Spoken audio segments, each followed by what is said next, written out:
Hello and welcome to Spill the Tea. True Stories, the place where real life is more fascinating than fiction. Sit back, pour yourself a cup of tea, and let's dive into the moments that stay with us forever. We're starting now.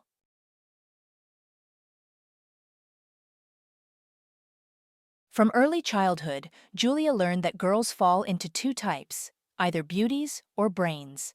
She clearly understood that the choice was hers, and she preferred to be smart. The example of her older sister, Alice, was always before her eyes. Everyone around was captivated by her appearance, and there was reason to be. Her hair was a flowing, wheat-colored shade. Her eyes were the color of a sea wave, truly like a mermaid's, and her figure was what they called a standard. From a young age, Alice paid primary attention to her appearance. She read a lot, but it was glossy magazines with tips on self-care, diets, and similar topics. And Alice's friends were just like her. Julia considered them sweet, but flighty and shallow. Their mother, who raised two daughters alone, placed great hopes on the elder one. "Just marry well, Allie, and we'll be set." Julia was very young then, attending elementary school. The girl was genuinely puzzled. How could one shift responsibility for one's own well-being and happiness onto another person's shoulders? Hadn't her mother, who had gone through a bitter experience herself, learned her lesson? One day, Julia asked her mother directly, "You married Dad for money too, didn't you? And he left us, went to someone younger and more attractive, and left nothing to you or us because her demands were higher. And now you're teaching Alice the same thing? So she repeats your fate?" "Phooey over your left shoulder!" her mother exclaimed, throwing up her hands. "Allie is completely different. Firstly, she's young. Secondly, she's much prettier than me. And most importantly, she has me. I had to learn the hard way, but I'll tell her everything, teach her. Everything will work out well for Allie. And for you too, if you listen to me." Julia just sighed heavily then. Her mother was beautiful, kind, but too much of a dreamer. Both of them, mother and Alice, lived in a world of illusions, dreaming of luxury, believing that appearance was the main key to a woman's success, and all that sort of thing. Julia differed from her peers in her character.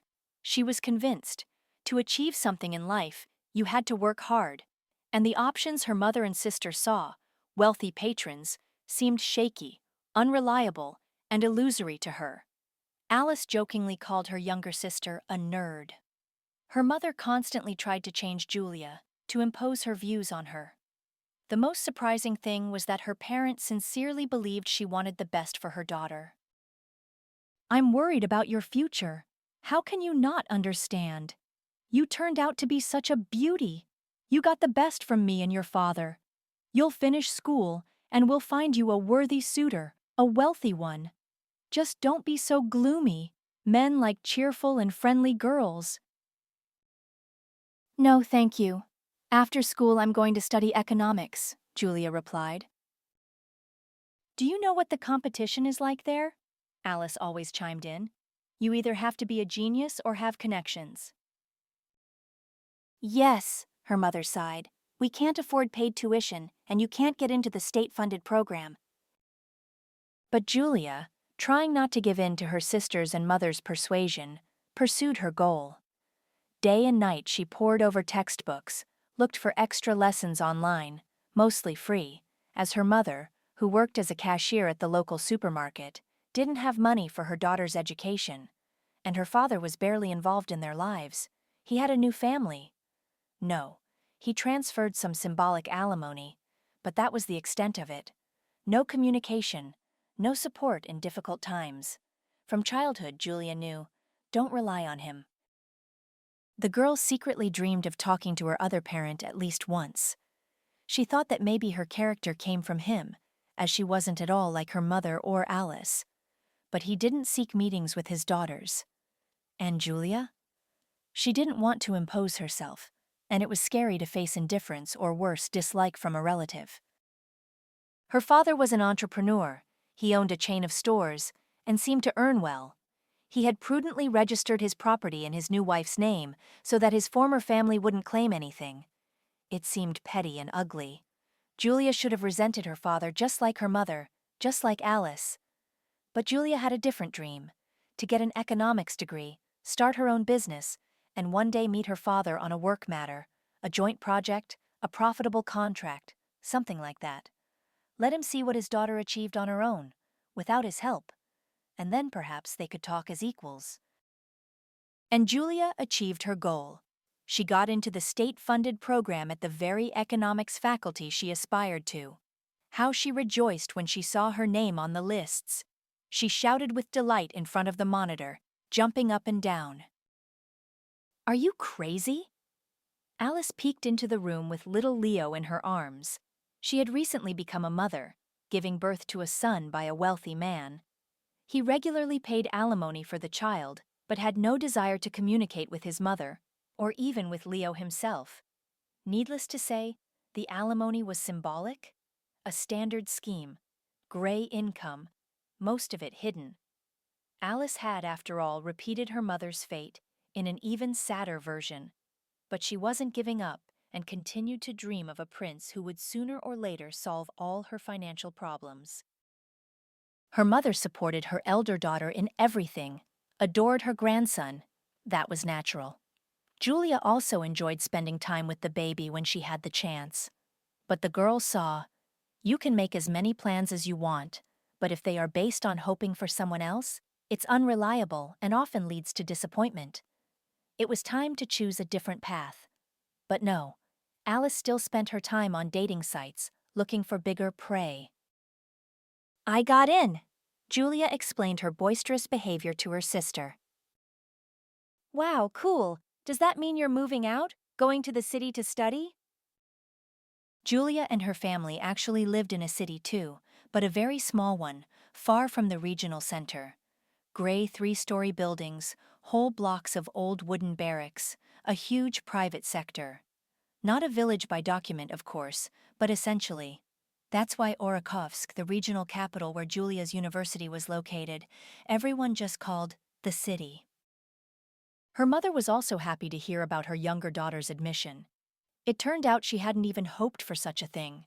She thought, let the younger one be stubborn for a while, and then listening to her more experienced relatives, she'll understand.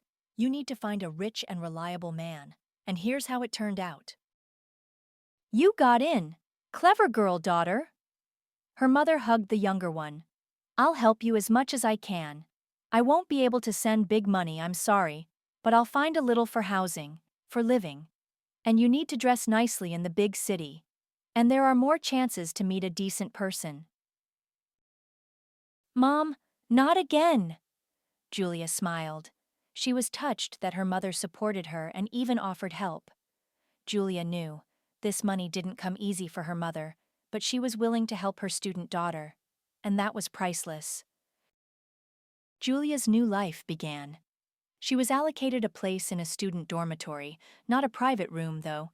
She had to share it with 2 girls. But the roommates turned out to be very nice. Both were studying education. Both, like Julia, were focused on their studies and future. In short, they found a lot in common. Julia became friends with one of them, Kate. They continued to communicate even after graduating and moving to rented apartments. Julia liked her studies. In her first year, she was convinced she had chosen the right path. Economics came easily, lectures were fascinating, and tests and term papers were elementary. Julia even started earning money. It turned out people were willing to pay good money for writing essays and projects. Good by student standards, of course. The girl had to work part-time and study a lot. She had absolutely no time for student parties, clubbing, and other entertainment. And sometimes, of course, she wanted to go out, to get away. But Julia understood. Every minute counted. Time was too precious. Besides, money was scarce. Her mother sent a small amount every month. Julia knew it was a significant part of her parents' salary and was very grateful. It wasn't enough, very little, but it was precisely her mother's help that allowed Julia to stay afloat. Especially after the 3rd year, when something changed at the university clinic and students were required to pay for the dormitory. Before that, it had been free. Julia saved on literally everything but didn't despair. She knew she was moving towards her goal, which meant sooner or later everything would work out.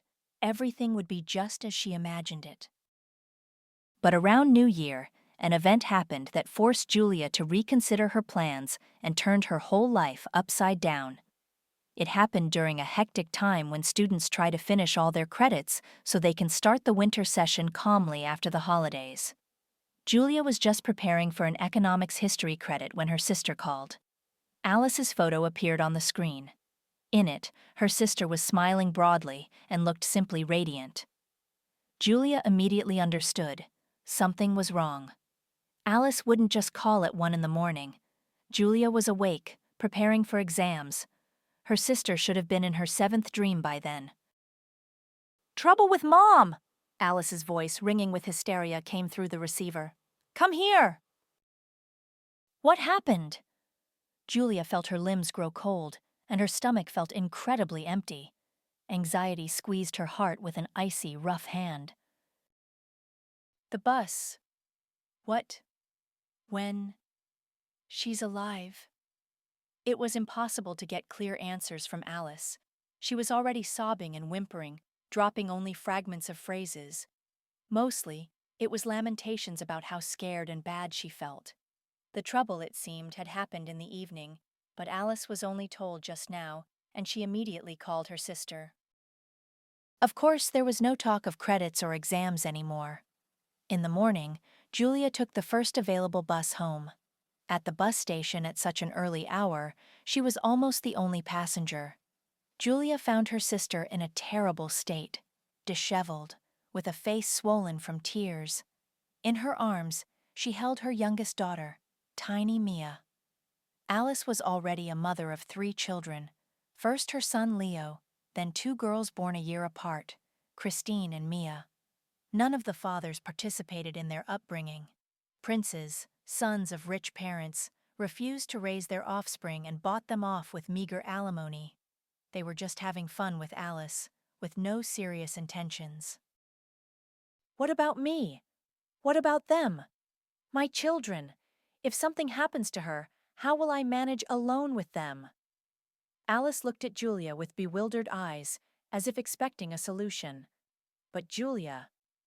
At that moment, she wanted to hit her sister. It was unknown what was wrong with their mother, and she was only thinking about herself. How did it happen? They told me Mom was crossing the road in the wrong place. She darted right in front of a bus. The driver didn't have time to react. He's in shock himself. He's supposedly in the hospital too right now. He had a heart attack there. By the time they sorted things out, they called me late at night, and I immediately called you. So Mom is alive? Julia clarified. That was the main thing. In the hospital in Morozovskaya. Julia rushed out of the house, calling a taxi on the go. She had to get there as soon as possible to find out what was wrong with her loved one. At the hospital, Julia was given terrible news. Her mother was gone. She had passed away just recently, while Julia was rushing to the clinic. It all happened in the intensive care unit. The doctors said the injuries were too severe, and Julia wouldn't have been able to say goodbye to her mother anyway. She was in a coma. Still, the girl blamed herself for not holding her mother's hand while she was still. Julia was signing some papers when a sobbing Alice called. Someone she knew had brought her to the hospital. It was a difficult time, organizing the funeral, trying to bring her sister to her senses, who despite everything had to take care of her little ones, and the gradual realization of the terrible reality. The closest and dearest person was no longer there. Simply gone, that's all. Her father didn't show up at the funeral, although he couldn't have been unaware of what had happened. This man didn't even call his daughters, didn't ask if they needed his help. Perhaps he considered them adults. Both were over 18. Legally, he was no longer indebted to them. He had paid alimony regularly until they came of age, and there was nothing more to expect. It was then that Julia understood she wouldn't meet or communicate with this man. Even they, Alice and their mother, weren't needed by him. Nor was he needed by them. There was no resentment. No, Julia simply realized that her father was a complete stranger to her. Perhaps they were similar in some ways, but her father, he was a stranger, just a stranger, and that said it all. But Alice was family, and she needed support. Her sister cried non-stop for several days, and Julia didn't stop her. Let her cry it out. It would be easier that way. While her sister dealt with her grief, Julia helped with her nieces and nephew. The little ones, even in such a terrible situation, made her smile. It was impossible to look indifferently at their funny games, to listen to their sweet babbling. More than anything else, her nieces and nephew showed Julia, life goes on. Julia couldn't stay with her sister for long. Winter session was approaching, and Alice had recovered a bit, even started looking at dating sites again. Now she wanted even more to have a mature, supportive person by her side. Her mother was gone after all. Despite everything, Julia passed her session with excellent grades. This gave her the right to stay in the dormitory. But the dormitory was now paid, and she still needed to eat, dress, and pay for transport. Julia tried to combine studying and working in a cafeteria. It turned out to be impossible. She immediately accumulated a lot of absences and debts. In the end, the girl wasn't even allowed to take the next session. Expulsion loomed ahead. Julia tried to negotiate with her professors, asked for a chance, promised to pass everything, but it didn't work out. The only way out was to transfer to distance learning. The catch was, the state-funded places were taken, and commercial tuition cost exorbitant money. The rector offered a solution. One day, he called Julia to his office and proposed what he considered the only suitable option. "I know your situation." The man, who always reminded Julia of Carlson, just as good-natured, plump, and short, began the conversation paternally. "You're a diligent, promising student. I want to help someone like that. So, despite everything, I'll sign off on your session. Even if it's just threes, we'll make it happen. And you take a year's academic leave. I'll help, you'll manage. You're a determined person. And then you'll re-enroll, and I'll help again with all the details. How does that sound?" Julia thought about it. She didn't want to interrupt her studies. On the other hand, what other options did she have? The session wasn't passed. That was a fact. That meant expulsion. And where would she go? Go home? To her parents' apartment? But Alice's new suitor, a young and seemingly nice guy, Stephen, was already living there. Unlike Alice's previous admirers, he wasn't rich. He worked in construction, toiled from morning till night, earning a living. Alice loved him very much, and he accepted all the children. Perhaps they really would make a family. Julia was completely superfluous there now, and she didn't want to live with her sister herself. No, Julia loved her very much. She was the only relative in the world. And still, Julia was used to peace, solitude, freedom. And there was a large family there. That wouldn't be possible. And in the end, she didn't want to leave Orakovsk. It was a big city. It was beautiful, spacious, interesting here. There were more prospects for work and study. The urban-type settlement where Julia's childhood passed was associated with nothing but longing for her. No, she didn't want to go back there at all. "You know, I think I'll take your offer," Julia smiled at the rector. "That's a clever girl," the man beamed. "You're doing great. Everything will work out for you. Just don't forget to save for your studies. Be sure to come back to the university in a year. We'll be waiting for you. Agreed?" Agreed. Thanking him for the offer, Julia started looking for a job that same evening.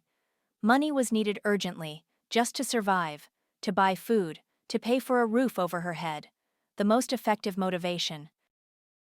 It turned out that finding something close to her desired profession for a girl with unfinished higher education was simply unrealistic.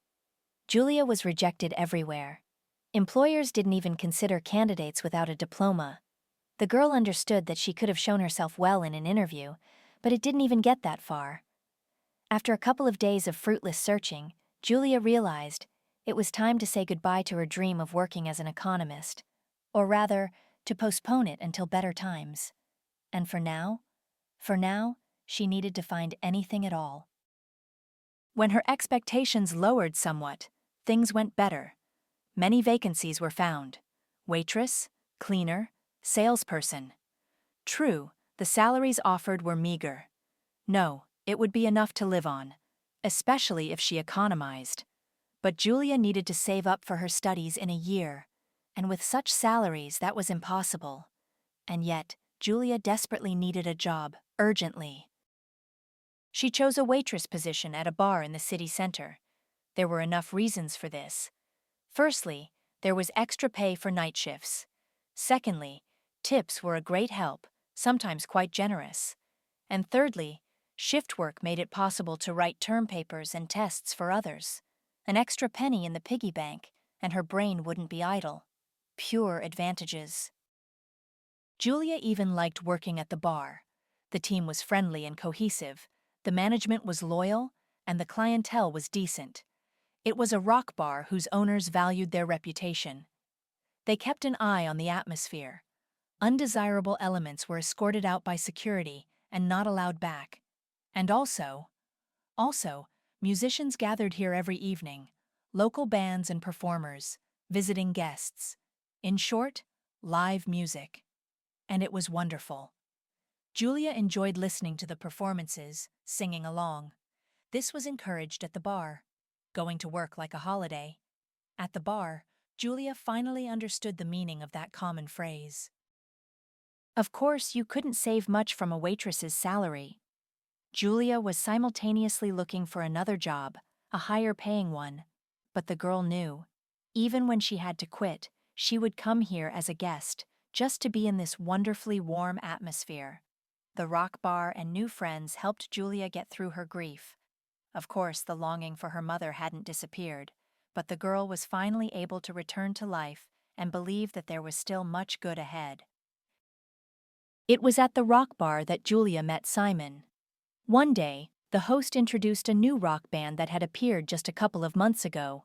Simon was the bassist. But not only that.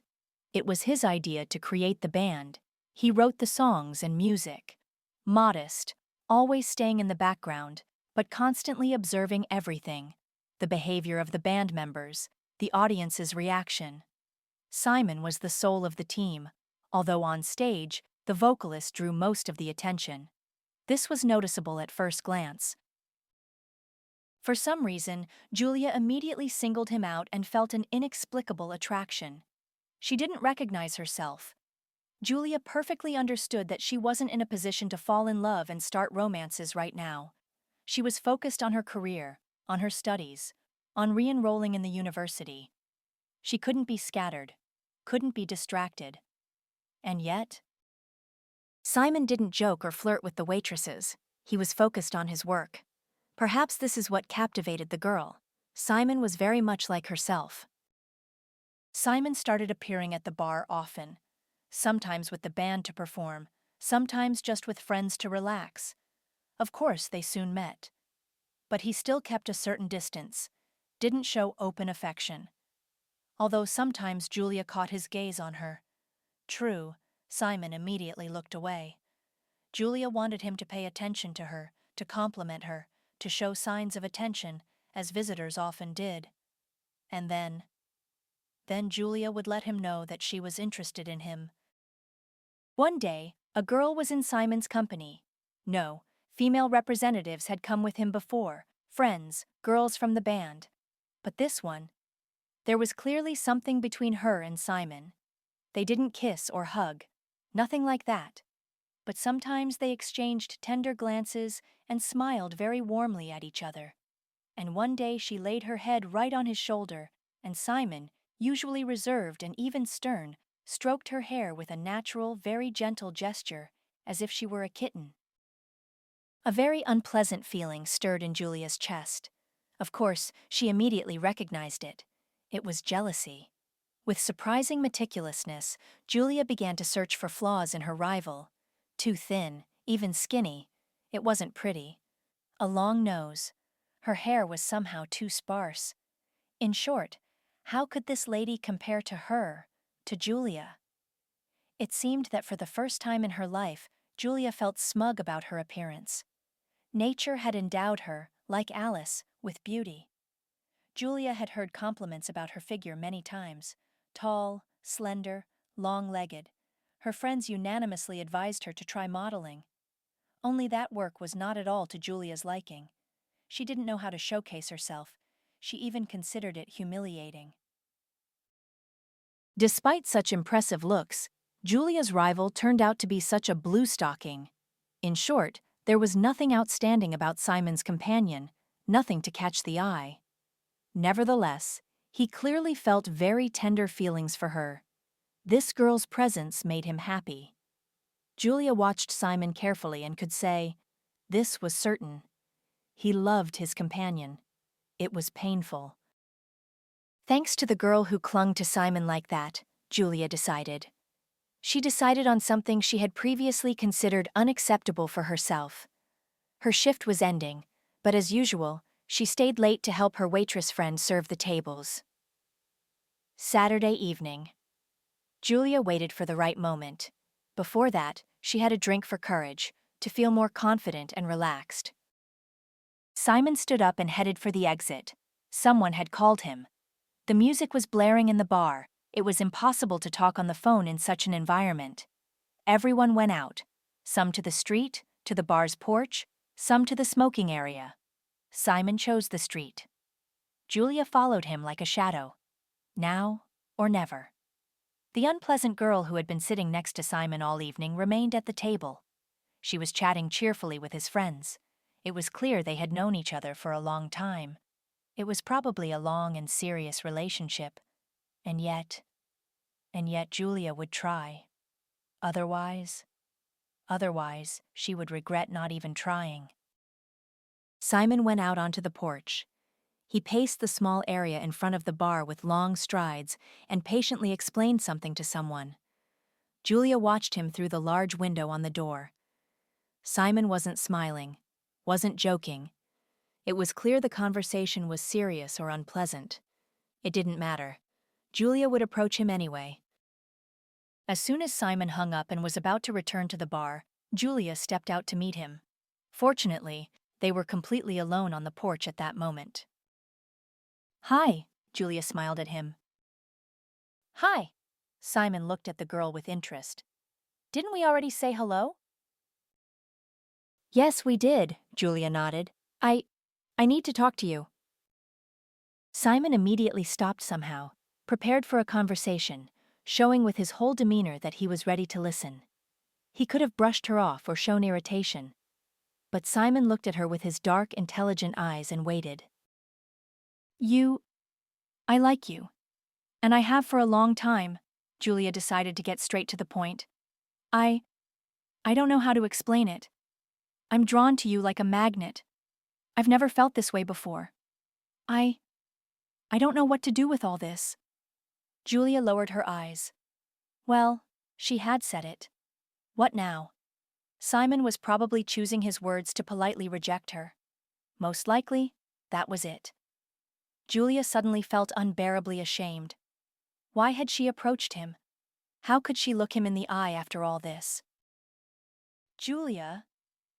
The next moment, the girl felt a gentle touch, as if she were an incredibly fragile vessel. Julia. Her own name, escaping Simon's lips, sounded like beautiful music to the girl. "Julia, I couldn't even imagine this." Simon looked at her and smiled. And he smiled so rarely. His eyes, the girl saw clearly, shone with happiness, sincere, real. What was happening? Was he happy about her confession? Instead of words, Simon kissed Julia. The girl's head swam. He hugged her, or rather, held her, because her legs literally buckled. He kissed her, then stroked her back and head, gently pulled her close. "I've been watching you for a long time too, and I'm drawn to you in the exact same way." Then why? I never even noticed anything once. I thought you didn't care. I didn't want to embarrass you. I shouldn't have worried. And besides, I'm older. Too old for you. I thought you were attracted to completely different guys. Brutal, successful. With looks like yours, anything's possible. You're unrealistically beautiful. You even inspired a song in me. I realize that Elven Princess is about you. No, Julia confessed. It's a very beautiful song. I like it. I didn't even think that it came about because of you. Well, yes, only. What about that girl? Who came with you? Are you together? Together? Simon couldn't help but smirk. Together since our parents brought home a bundle tied with a pink ribbon from the maternity ward and said, "My sister." So she's your sister, Julia burst out laughing. And I thought, that's why I decided to have this conversation today. My sister, my sister. Simon held Julia tighter and inhaled the scent of her hair. She's just passing through the city. She's been married for a long time and lives far away with her husband. She missed her wayward brother. Julia and Simon started dating. It turned out that he had been attracted to the beautiful waitress all this time. Why didn't he make a move? He was going to, but later, when he had more money. He had a clear belief: girls aren't interested in losers. He had too much going on with the band and organizing performances. But the guys were starting to earn money from their songs, and the prospects looked good. And, strangely enough for a rock musician, Simon was shy when talking to girls.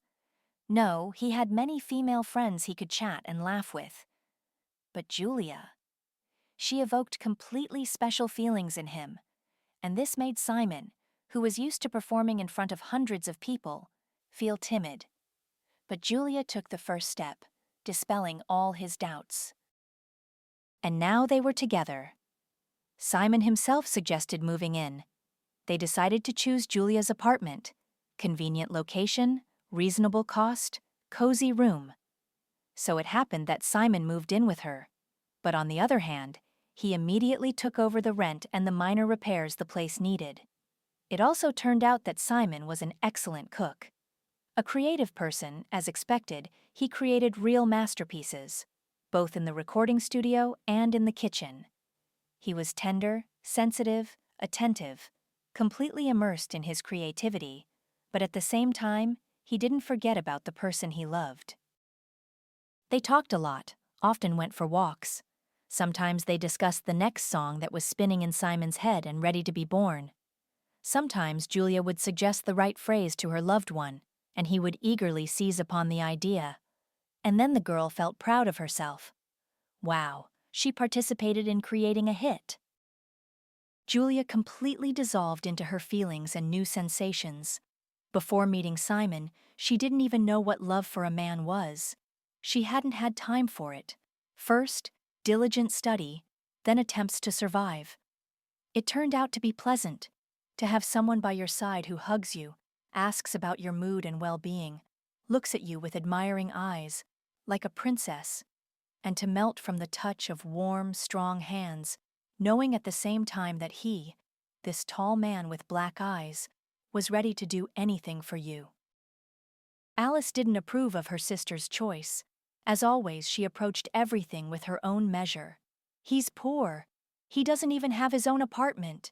Again, no stable job, no business. He's a musician, his own rock band. So what? Who needs them? There are tons of these one-hit wonder bands. Whether they'll succeed is unknown. I think you bet on the wrong horse with your looks. It's a shame. Okay, I have 3 children. Who needs me? So I'm content with what I have. I don't complain. But you. However, Julia didn't expect her sister to understand her. They had always been too different. But Julia didn't need understanding. She was happy, loved. She had a close, dear person. Yes, he was going through a difficult period now, but Simon was trying, working towards his goal, working hard, seeking contacts, planning. Julia supported him in all his endeavors, and he appreciated her devotion, saying many times that he was grateful to fate for such a gift, for her. One day, Simon embarked on a rather risky venture. He invited a famous rock band to Orakhovsk. The plan was for his band to open for the renowned musicians.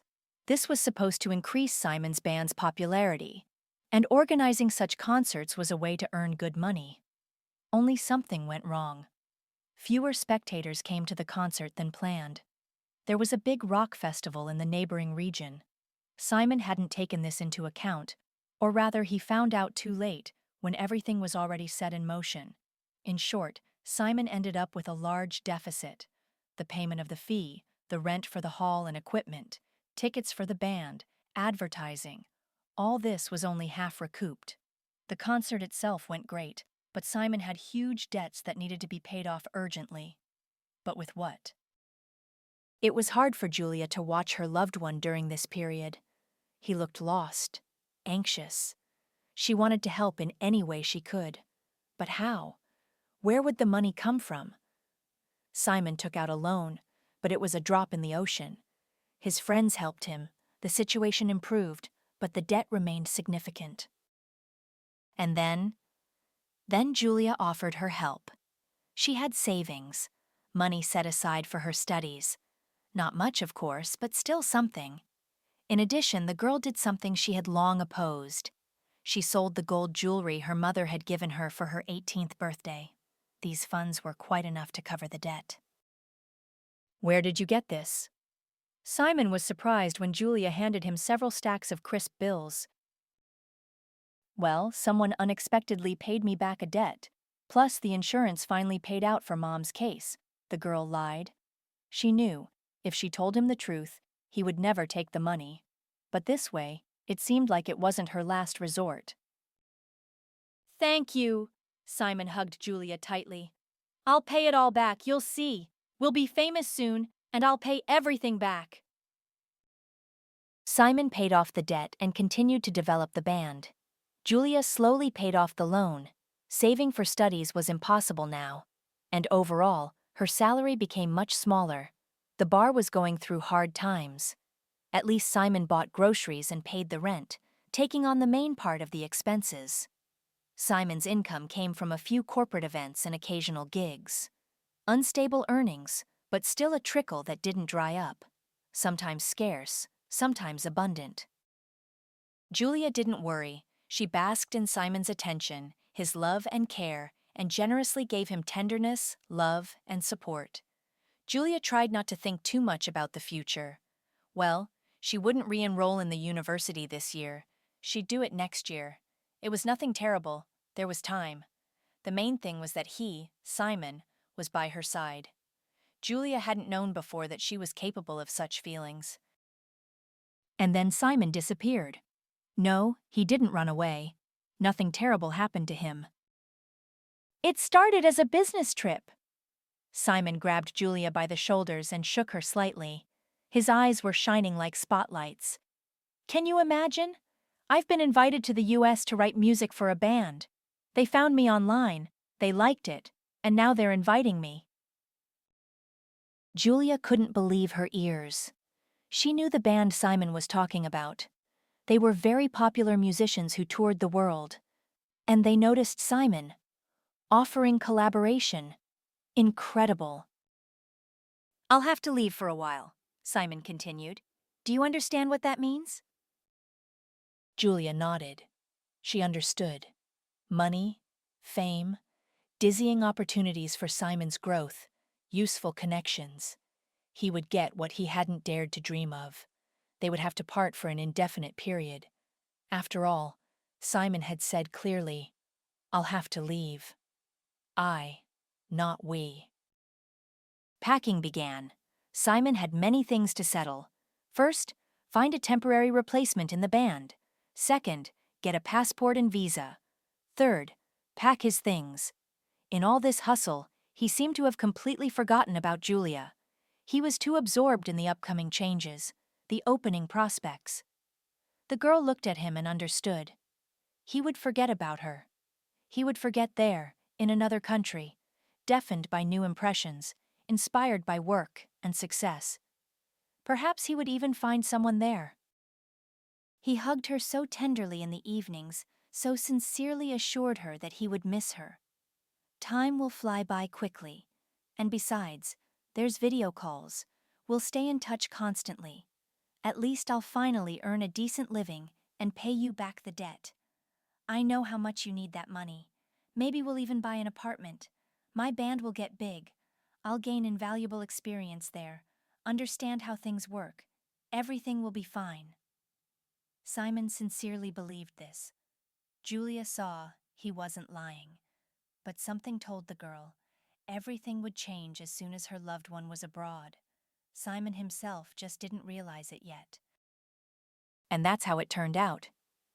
At first, Simon called every day, as he promised, told her how he was settling in. Everything delighted him. Then he suddenly disappeared from the radar. He just vanished. He didn't call himself, didn't answer Julia's calls. Long rings ended with a message that the subscriber was busy. At first, Julia was worried, thinking something terrible, irreparable had happened to him. But soon she saw a recent performance by that very band on a music channel. Simon was with them. He looked very changed, more mature, even more serious. So he was fine. He had just apparently decided to start a new life and cut off old ties, including forgetting about her, about Julia. At first, the girl still hoped, waited for him to call, to explain. But Simon completely disappeared, vanished from her life. Julia made it a rule to watch the music channel every day. From time to time, she saw Simon. He was never the center of attention, but got caught in the camera lens.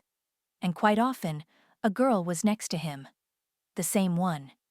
Either a makeup artist or a costume designer. Beautiful. Striking. By all accounts, there was something between her and Simon. There had to be. Julia was desperately jealous of Simon, both of this girl and of other potential muses. It hurt her. It hurt like never before. And she was also offended. And scared. Scared of being alone again, without the support and warmth of a close person. An unpleasant mix of feelings. And there were other problems, more pressing ones. Financial. Julia was barely making ends meet. She had a tiny salary and a loan. In the end, the bar went bankrupt. It was bought out by new owners who turned it into a hookah lounge. Julia was fired, along with all the former employees. Another blow. Julia had special memories associated with this place, and now the bar was gone. The cozy bar where you could always enjoy live music, where a friendly atmosphere reigned. Simon would have understood her, supported her. Everything was easier with him, but he was hundreds of miles away, and it seemed, had already forgotten about her. Simon had no idea of her desperate situation. He still didn't know about the loan. He thought Julia had helped him with an additional sum. And of course, he didn't guess about the layoff. And even if he had known, he had no time for Julia now. Julia had no time to dwell on resentments and think about the past. She desperately needed a job, preferably a well-paying one. And so the girl tirelessly monitored ads, looking for something that would help her climb out of the financial hole. At least the landlord agreed to wait for the rent, but his patience wasn't limitless either. A little more, and Julia would be asked to leave. This ad caught Julia's attention with the amount offered for the services. A decent figure. It could solve many problems. But the job itself seemed too unfamiliar. A caregiver was needed for a little girl. Apparently, she was unwell.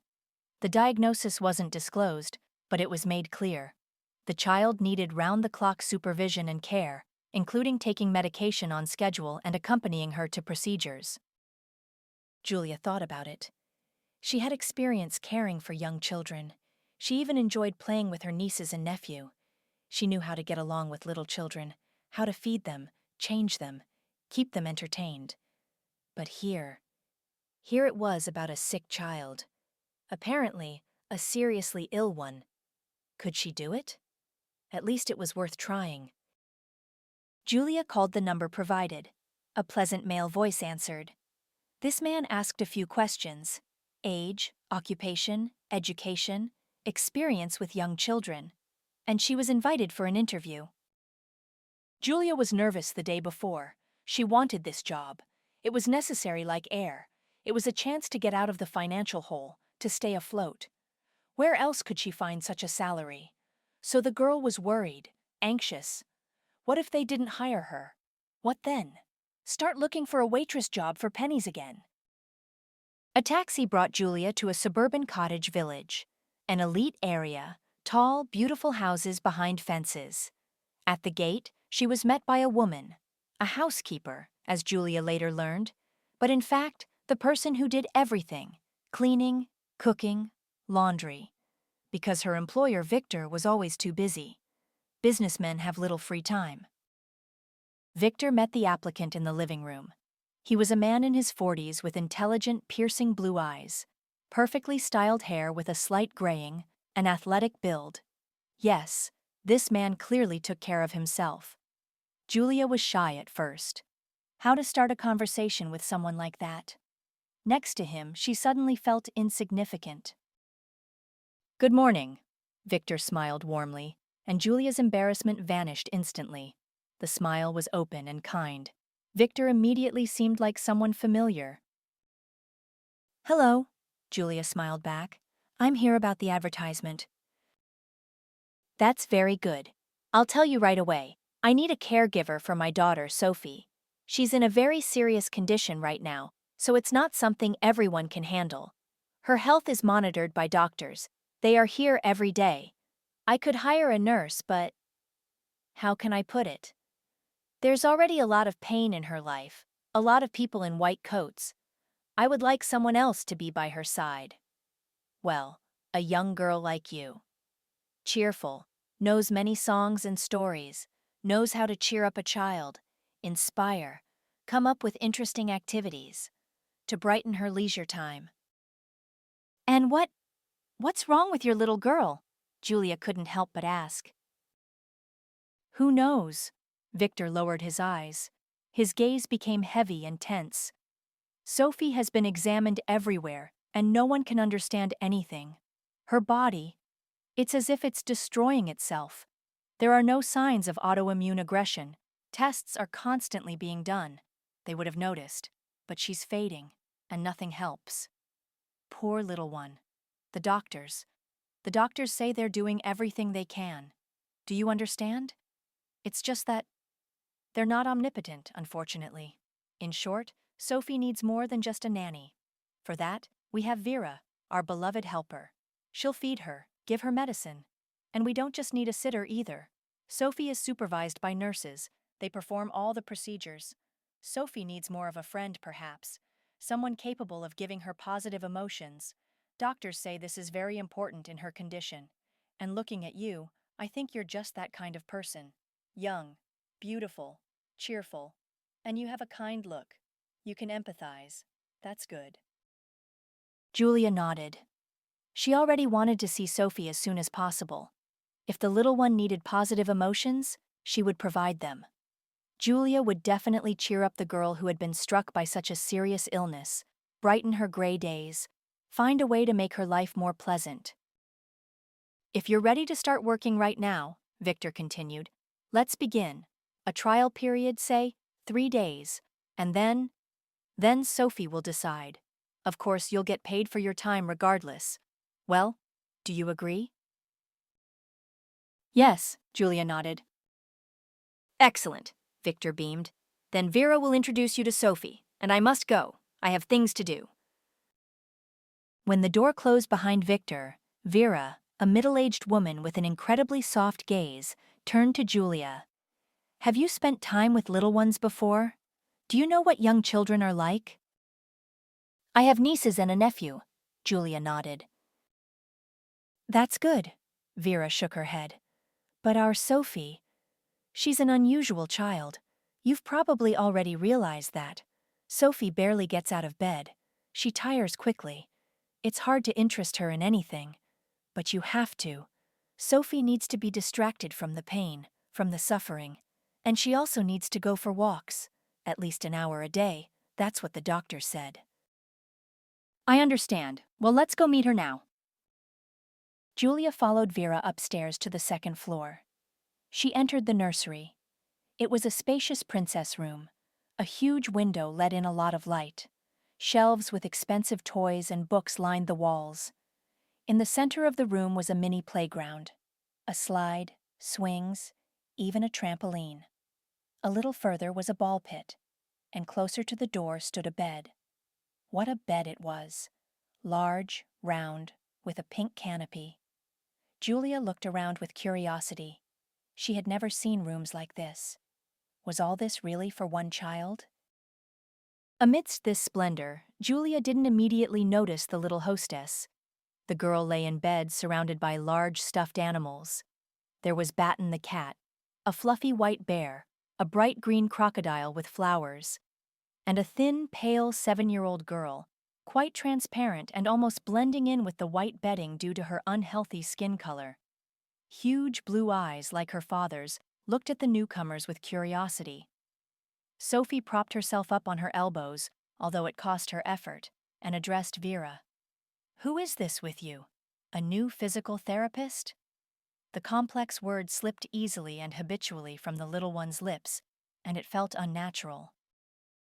"No, sweetie, this is your new friend. Her name is Julia. You'll play together." "With dolls?" Sophie brightened slightly. "Whatever you want," Julia smiled at her. The girl evoked pity. "I love playing with dolls. That's good, because Vera is always busy, and Dad doesn't know how to play at all."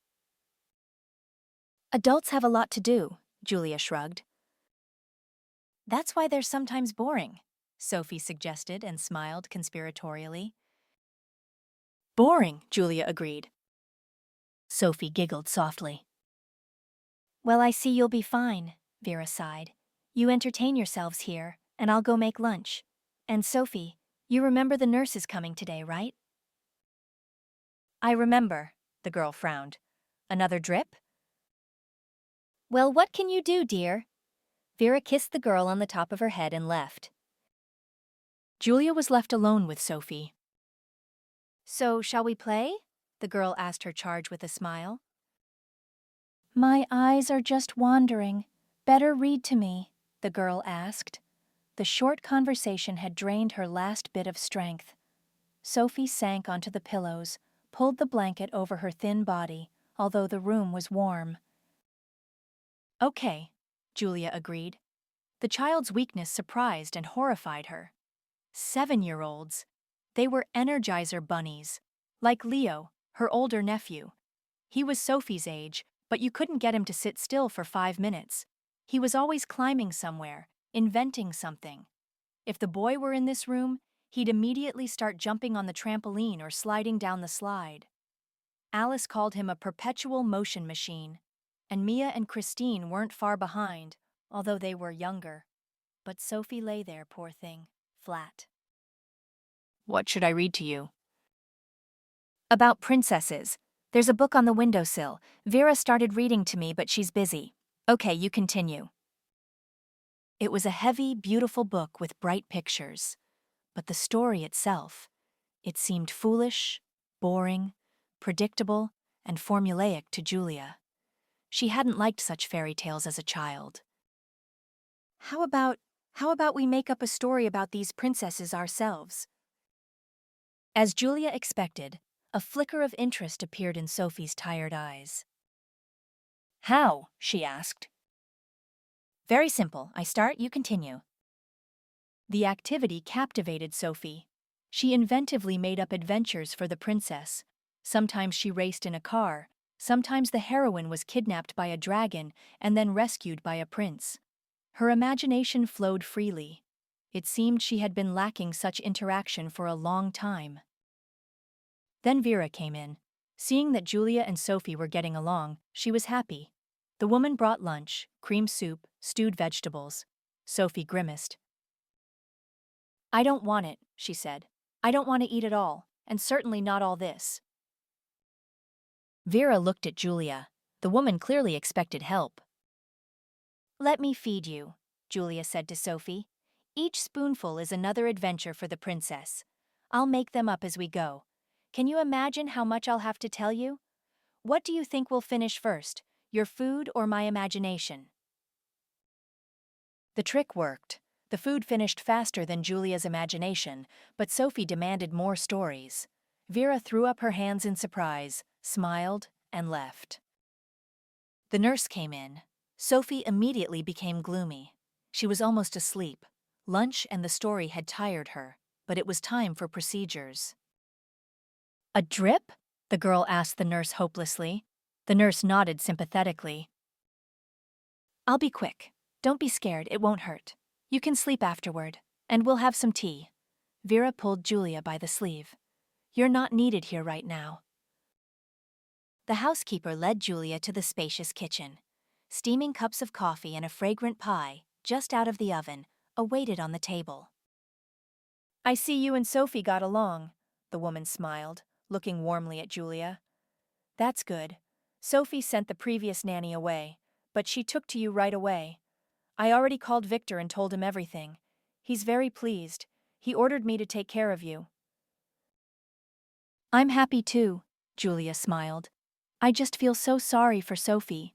My nieces and nephew are so noisy and cheerful, and she lies in bed and can't even play. It's scary. What do the doctors say? Are there chances? No prognosis, Vera shook her head. They can't even make a diagnosis. They just treat the symptoms. Right now, after the drip, Sophie will feel better for a while. You can go for a walk after her afternoon nap. Victor is the girl's father, I understood that. Where is her mother? On a business trip? Does she also have a demanding job? That's why she can't be with her daughter? If only, Vera sighed. Our Ellen, she's gone. The birth was difficult. The doctors saved the baby and didn't notice that the mother needed help. And she herself, Ellen, didn't complain. She was worried about the baby. That's how it happened. The day after the birth, Ellen developed a high fever. Examination, intensive care. While they were doing this and that, her heart stopped. The poor thing had internal bleeding, a rare case. And Sophie was also in intensive care. She was born prematurely. It was a difficult time. How sad? Terribly sad, Vera agreed. Let me tell you the whole story. It seems you'll be with us for a long time, so you should know. Victor grew up in a prosperous, complete family. Loving parents, caring grandparents, his own room, trips to the sea, birthdays, friends. Victor had a happy childhood, an equally happy youth. He graduated from school with a gold medal, largely thanks to his parents, who cared about their son's education. If they saw gaps, they hired the best tutors. And the boy learned English in foreign camps. He relaxed and got educated. The trips cost an unimaginable amount, and they weren't easy to get, but for their beloved son, especially since he was so desired and long awaited. Victor had quite elderly parents. They hadn't been able to have a child for many years. The couple had resigned themselves, but then, when hope was gone, life threw them a surprise. It gave them an heir. Needless to say, Victor was never ashamed of his parents? Yes, he saw. They were much older than his classmates' relatives. But the boy was proud of them, because his father was a famous businessman and his mother was the chief doctor of the regional hospital, and everyone knew them, respected them. It never occurred to Victor to be ashamed of his family. Victor grew up. His parents aged rapidly. When the boy was in his 3rd year of university, his father passed away. A stroke, intensive care, coma, and that was it. Victor felt like an adult for the first time then. He had to delve into the affairs of the firm his parent left him. No, Victor had been interested in his father's business since he was a teenager.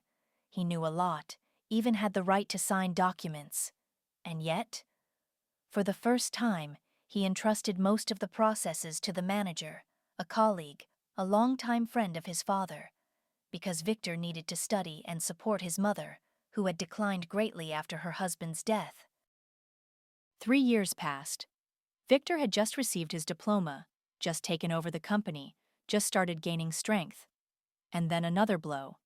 This time, his mother. The young man was left completely alone. Victor felt unhappy and lonely in the large family house. Fortunately, Vera, the housekeeper and almost a family member, was there. She had known Victor as a baby and treated him like a son. The woman had no children of her own. She gave all her care to the heartbroken young man. Work pulled him through then. He had to decide things, go places, hold meetings, sign contracts. That's what saved Vic. Time passed. Victor, from a young, inexperienced guy, turned into a smart, shrewd man, a talented businessman. Vera rejoiced, looking at her charge. He had matured, grown stronger, gained confidence. The housekeeper wanted him to find a good wife, get married, and become a father. Then Vera's heart would be at peace. Only he didn't have anyone special, Vera said. No, girls were circling around him. He was handsome, wealthy. Such men are always in demand. But he'd date one, then another. It was never the right one. I saw, they weren't in Vic's heart. And I didn't like them either.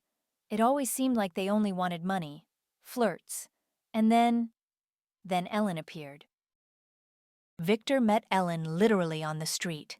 She was walking on the sidewalk, hurrying somewhere, as it later turned out, to an interview at Victor's firm. Ellen had recently been laid off. The factory where she worked as an accountant had suddenly closed.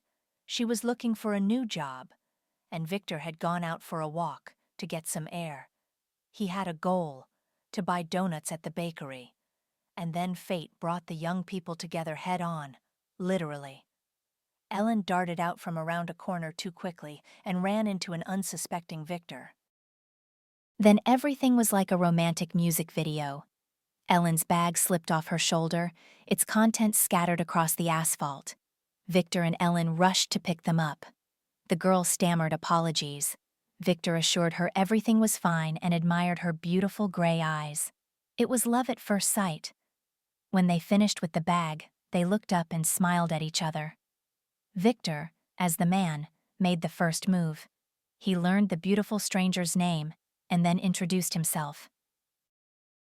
They walked slowly and talked, getting to know each other.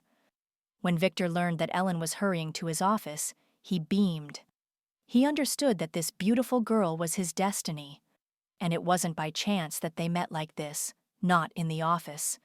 It was more romantic.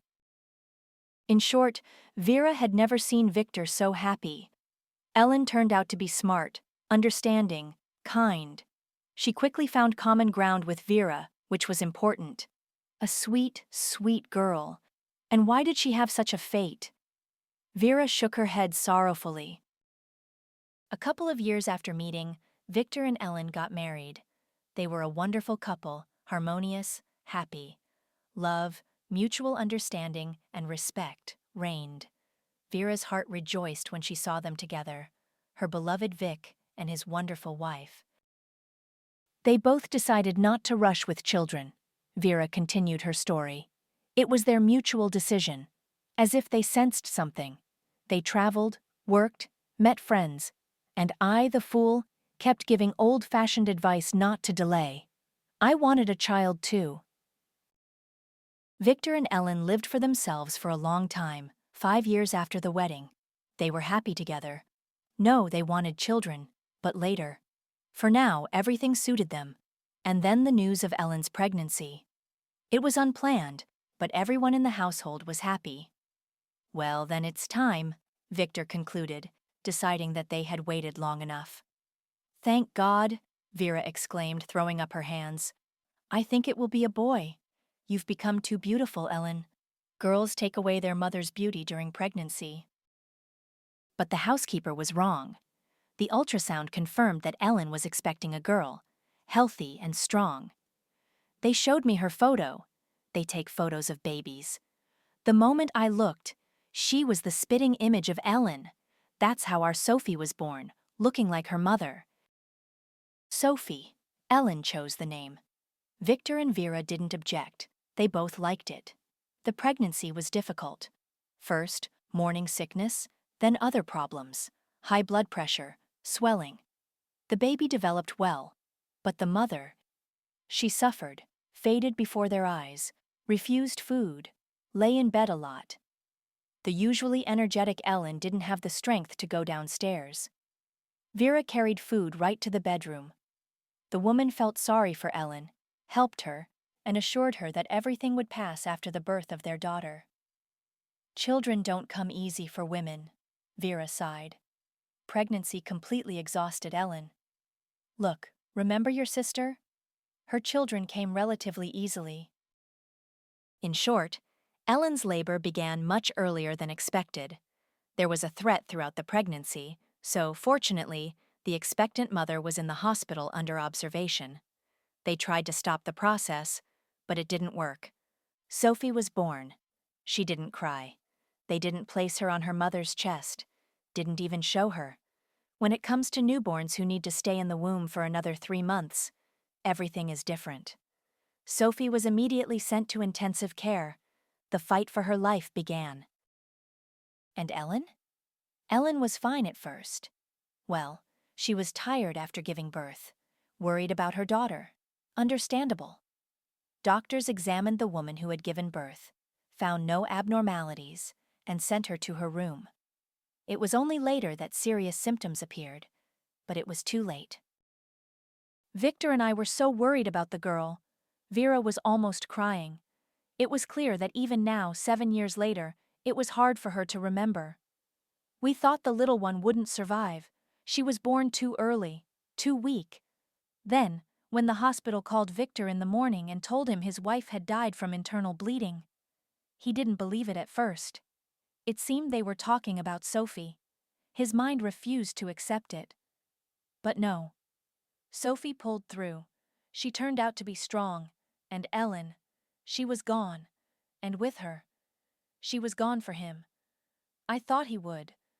But he recovered. He had to work. He had to help Sophie get better.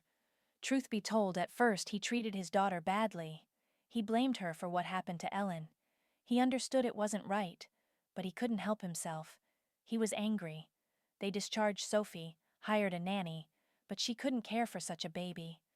Vera was too old for that, but she gladly played with Sophie, pushed her in the stroller, talked to her a lot, and she was the only one who gave the newborn the much-needed love.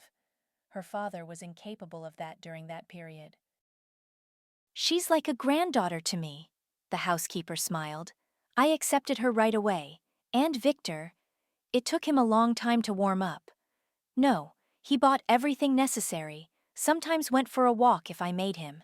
He didn't show initiative himself. And then, one day, Sophie got sick. A sky-high fever. Nothing helped. She was vomiting, the poor thing. There was a flu going around. It tormented many, and little ones had a hard time with it. In short, Sophie ended up in the hospital again. The doctors gave no prognosis, and that's when Victor came to his senses. He dropped everything, sat by her bed for days. He sang songs, recited poems, rocked her in his arms. And Sophie, as if she felt her father's care, she immediately started getting better. They discharged the little one, and Victor became completely different. A real father, loving and caring. Life went on as usual. Victor worked hard, found time to spend with his daughter. Sophie grew, delighted her father and Vera with excellent health and quick wit. And everything seemed fine. Only Vera worried that Victor was alone. It seemed he wouldn't be happy until he met a woman. Only now it was a difficult task. Victor's chosen one had to love and accept Sophie. Otherwise, there could be no talk of any union. Well, God heard my prayers, Vera smiled. And Laura appeared in Victor's life.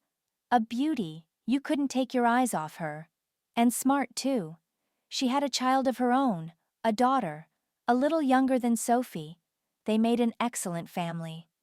Laura got a job at Victor's company, and things started between them at a corporate event. In short, a typical story. Laura treated Sophie well.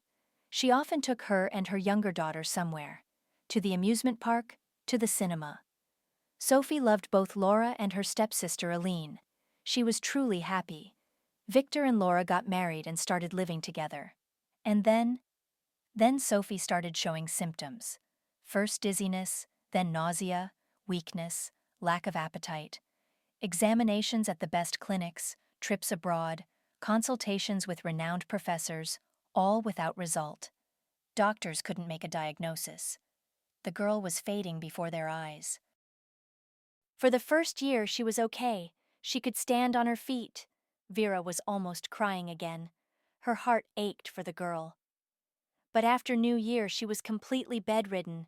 She's not doing well now. It's scary for her, and it's unclear what kind of illness has struck. Laura and her daughter temporarily moved back to her apartment. It's just that Aline went to kindergarten and brought home infections, and that was dangerous for Sophie. So they made that decision. No, Laura comes often, almost every day. She's a good woman. She visits Sophie, and she brings Aline when she's not sick. Since she started kindergarten, it's been one sick leave after another. So that's how they are. Wife with one child separately, husband with his older daughter separately. That's their family. Well, what can you do? That's the situation. It's still a strange situation, Julia said. She was shocked by the story of Victor and Sophie. You could make a TV series out of it. Well, that's how it is, the older woman shrugged. I see you've gotten along with Sophie. That's good. It will be more pleasant with you. Days passed. Julia now lived in a room next to Sophie's nursery. But the girl often asked the caregiver to stay in her bedroom overnight. Sophie had a comfortable sofa there. Julia made her bed on it. They talked before sleep, held hands. Julia saw. This was very important to Sophie. The girl clearly lacked attention, despite having many adults around. Victor was a very caring and anxious father and a pleasant person to talk to. They often discussed Sophie. The man listened attentively to Julia, didn't interrupt, asked the right questions. Julia also met Laura. Yes, she was a very beautiful woman. Sculpted cheekbones, beautifully curved lips, the grace of a panther. A real queen. But when Laura interacted with Sophie, adjusted her blanket, smiled, stroked her head, Julia couldn't shake the feeling that the woman was faking it. It showed in insignificant details, a cold glint in her eyes, a forced smile, something elusive and unpleasant. One day, Julia had a strange dream. The girl found herself in a room, peeling wallpaper, creaky floors. She sat on a shaky stool by a dark window through which nothing could be seen. And she knew she was dreaming. She desperately wanted to wake up. But then, where did she come from? Ellen seemed to grow out of thin air in front of her. Julia recognized her because she had seen Sophie's mother in photos. Ellen smiled sadly and looked at Julia with a warm, soft gaze. "Watch her," she said in a quiet, melodic voice. "Watch Laura. All the troubles come from her. She is dangerous." Having said this, she dissolved into the air, and Julia had wanted to ask so many questions. How to watch? Why? How is she dangerous? Julia woke up in a cold sweat. Or rather, she seemed to fly into her body, fall into it. A strange sensation. Ellen's words were still ringing in her head. No, Julia didn't believe in the supernatural. But the dream? Which barely resembled a dream, more like a journey through time. The strange dream wouldn't let go. The next day, Laura wasn't there, and Julia waited for her.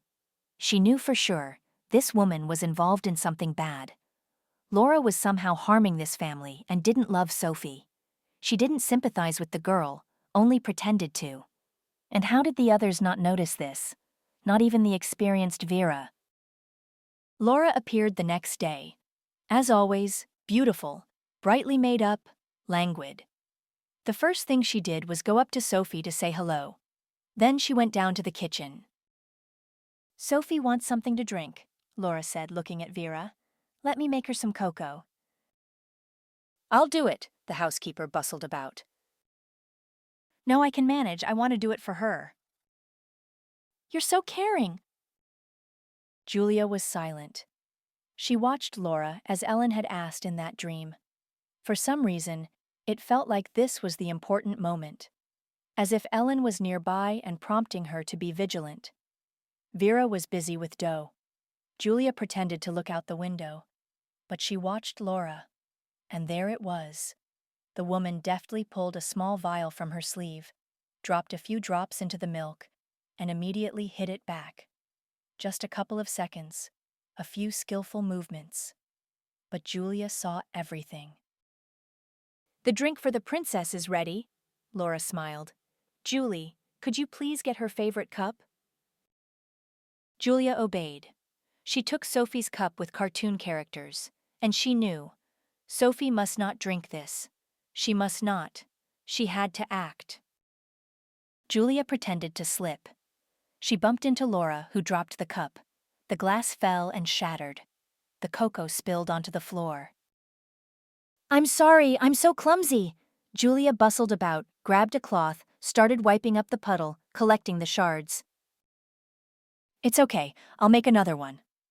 Barely concealed irritation sounded in Laura's voice. Julia couldn't do that again. It would arouse suspicion. So she had to accept that Sophie would get cocoa from her stepmother's hands. While Laura and Vera were with Sophie, Julia wrung out the cloth she had used to wipe up the cocoa into a clean jar. She needed to know exactly what Laura had added. Maybe it was just ordinary vitamins and there was no need to panic, but something told her that wasn't the case. She had to wait 2 days for the analysis results. Seeing the report, Julia was horrified. The drink contained poison, lethal. The symptoms of poisoning matched those Sophie had. This meant the girl's weakness was due to her stepmother systematically poisoning her, just like in a scary fairy tale. Julia didn't know who to turn to. Vera? But what could she do? Victor? He might not believe her. What should she do? Laura must not be allowed near the girl anymore. She wanted to send her to the next world, and had almost succeeded. And yet, Julia, gathering her courage, spoke to Victor. She told him everything, about the dream, about the cocoa, and about the analysis. Julia was afraid he would yell at her, call her names, kick her out, or accuse her of wanting to harm his daughter. You know, Victor said, looking at Julia, I would probably have fired you immediately after those words. It's very strange, you must admit. But just yesterday, I also had an unusual dream. Ellen. She asked me to trust you, just to trust you, nothing more. Let's not tell anyone about this for now, and take some time off. I need to figure everything out. Vera will call you when you can come back to work. Julia spent those few days on edge. She didn't know what was happening in the house and was very worried about Sophie, whom she had become attached to with all her heart. But Victor said to wait for his call, so she would wait. Vera called. Julia, seeing the name on the screen, became anxious. What would they say? How did everything go? Come, Vera simply said. Come quickly. Sophie misses you very much. Julia didn't need much convincing. Half an hour later, she was at Victor's house. The host himself opened the door. Still calm and composed. It was hard to guess what had happened from his appearance. I want to thank you, the man finally allowed himself to smile. You were right. Laura, she really wanted to. I'm even afraid to say it out loud. That wretch wanted to poison Sophie. Just think of it. Vera didn't mince words, and I trusted her so much. The story turned out to be banalny and old as the world. Greedy Laura had no intention of putting up with a rival in the form of her wealthy husband's beloved daughter. She wanted her own daughter, Aline, to be the sole heir to all of Victor's fortune. Well, first herself, of course. Laura had once studied pharmacy, though she never worked a day in the profession, preferring to live off wealthy admirers. Nature had generously endowed her with beauty, so opportunities were available. The knowledge gained in college was enough to devise a way to send her hated stepdaughter to the next world. Poison. a poison that was difficult to detect in the blood. And Laura added the toxic substance to the food she prepared for Sophie. And the girl weakened, slowly fading away. She was almost there. It's unbelievable, unfathomable. Vera couldn't calm down. Julia understood her. Indeed, Laura's act was monstrous. How could she do that to a defenseless child? Sophie trusted her, loved her. In short, Victor installed surveillance cameras in the kitchen. That's how it was discovered that Laura added poison to Sophie's food every time. Sometimes she cooked herself, sometimes she was cunning. She added drops from the vial to food prepared by Vera. I myself carried that poison to Sophie with my own hands. Vera was almost crying again. In short, Laura was caught red-handed. She was currently under investigation. Aline was taken by her father, a man who had long wanted to communicate with his child, but was prevented because he was too poor, unworthy. Aline will be fine, Vera assured. The child isn't to blame for what her mother wanted to do. And Sophie, how is she? And Sophie is wonderful! A clear voice rang out from somewhere behind them. Julia turned around and met Sophie's eyes. She was still very thin and pale, but she had enough strength to walk around the house. A real miracle. The doctors said she would recover quickly now. Julia and Simon slowly walked along the display windows of a children's store.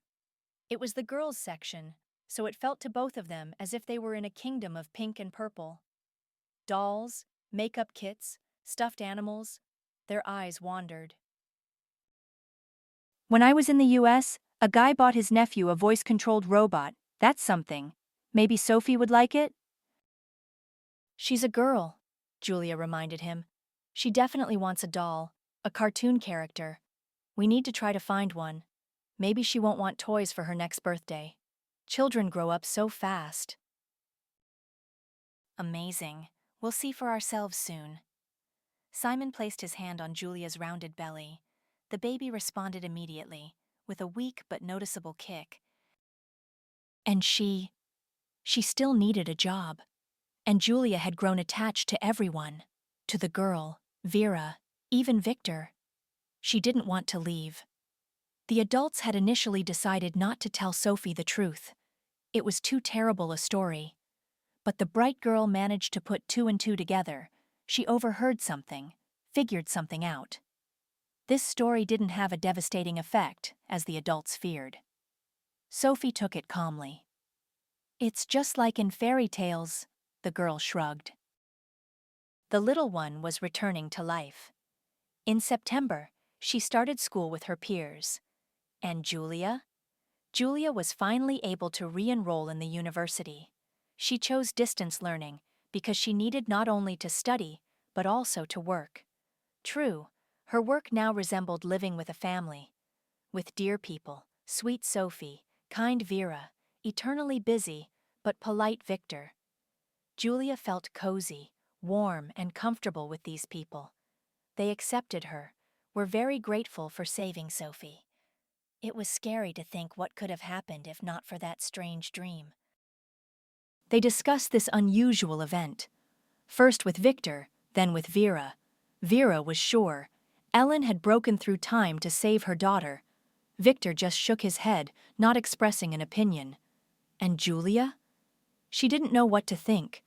Perhaps Laura had aroused suspicion immediately, as the stepmother hadn't appealed to her at first glance. In the dream, only. And Victor also dreamed of Ellen and was asked to trust Julia. That was harder to explain. That day, Julia left the house alone. Sophie was doing her homework. Vera was busy. Julia needed to go to the university, take documents to the dean's office. And then suddenly, Simon stepped towards her. Julia couldn't believe her eyes. She recoiled. He looked as if there was no one more important to him in the world. I finally found you, he said, and unable to restrain himself, pulled her close. Julia didn't understand anything but didn't resist. She pressed herself against the man she loved, enjoyed his closeness, and tried not to think about the betrayal, about his sudden disappearance. The explanation turned out to be ridiculously simple. Simon had simply dropped his phone in the ocean while on a boat trip. The gadget was gone forever. Julia wasn't registered on social media, so he couldn't contact her. In any way. Simon wrote letters, like in the old days, telegrams. But Julia... She had moved in with Victor and rarely went home, so the letters piled up in the mailbox. When she returned home, she saw that the mailbox door was broken. Someone had opened the box for some reason and taken the letters. Maybe children, maybe a curious neighbor. In short, Julia received no news from Simon, which is why she decided he had forgotten, started a new life, betrayed her. I couldn't just drop everything and leave. It concerned my career and our future, our well-being. Without you, without news, it was unbearable. But I knew I had to wait. And then I would provide for us financially for many years to come. And then I could fly back and explain everything. I had no idea how dire your situation was. I didn't know you had to take out a loan. Knew nothing about the layoff. How hard it must have been. It was that simple. An unfortunate coincidence. Julia rejoiced that her feelings and Simon's feelings were real, that there was no betrayal in her life. Just a misunderstanding that was finally resolved. Simon now had a contract with a well-known producer from the capital. He had everything he dreamed of: concerts, performances, tours, opportunities to bring his music to people. And money, of course. Simon was even able to buy an apartment for the two of them. It was currently being renovated.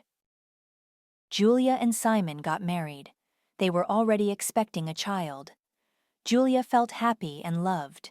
She no longer worked for Victor, and the stronger Sophie didn't need a round-the-clock caregiver. But they all remained friends, and right now, Julia and Simon were choosing something for their future baby.